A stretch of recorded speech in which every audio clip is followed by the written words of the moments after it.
Без имплементиран договор за промена на името нема НАТО и ЕУ. Македонија изминатите 2 недели е домаќин на високите представници на меѓународната заедница кои велат дека не станувало збор за притисоци, ами поддршка. Пораките кои ги испраќаат се јасни. Без преспанскиот договор за промена на името нема евроинтеграција за земјата. Денеска и германската министерка за одбрана Урсула фон дер Лајн со став: "Вие сте пред уникатна шанса." Убедена била дека референдумот ќе успее. Иако било јасно дека референдумот за промена на името е поврзан со идентитетот, сепак тој бил единствениот начин Македонија да се приклучи кон ЕУ и НАТО.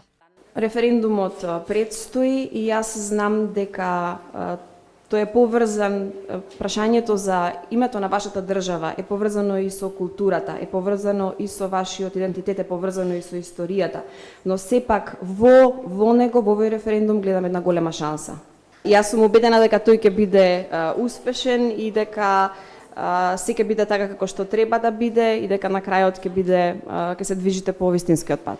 Фон дер Лајн референдумот за промена на името го поврза со германското обединување. Овој бил тој клучен момент кој не требал да се пропушти. Во успешноста на референдумот на 30 септември сигурна и министерката за одбрана Шекеринска. Она што политички не чека, она што политички мора да го докажеме е дека имаме целосна и неподелена поддршка на овој процес и тоа ќе го направиме на 30 септември. Не сакам да зборувам за закани, но успешен референдум е предуслов за вашата евроатлантска иднина, порача канцеларката Ангела Меркел пред 10 дена. Специјалниот представник на германското МНР за Југоисточна Европа и Турција Хелбах кажа: "За Германија секогаш ќе бидете македонци, но без комплетно реализиран преспански договор за вас нема отворена врата кон ЕУ и НАТО."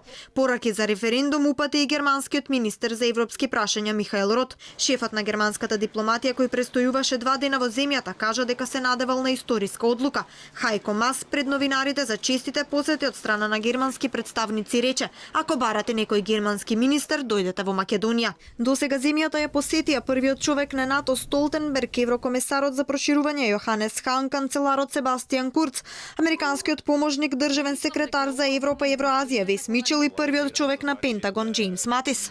Од денеска до 22 септември во Македонија престојува Ален Лероа, поранешниот специјален пратеник на Европската унија во Македонија. Во неговата агенда се вклучени серија средби со политички представници од мнозинството и опозицијата. Во земјата денеска престојуваат потпредседателот на Европскиот парламент и шеф на Еврогрупата на Сириза Димитрис Пападимулис и Алојс Петерле, европратеник од Словенија.